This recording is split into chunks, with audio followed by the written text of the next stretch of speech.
Hello, I'm back again. This is the second method for creating SVG files for free.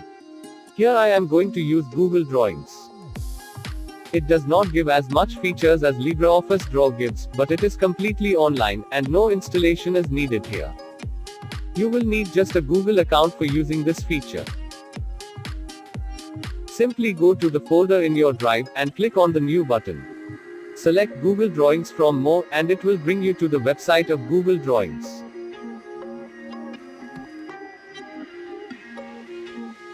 Here, you can make the drawing. I shall try to draw something here. Okay, I'm done. Now we shall do the easiest thing to get our SVG file.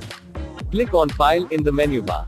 Hover over Download. Select Scalable Vector Graphics.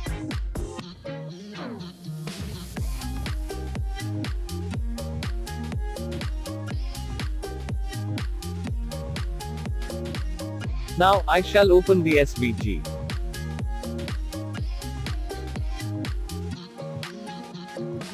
Here it is. And this is the source code. That's all for today. Hope you enjoyed the video. Please comment about your thought. Thank you for watching.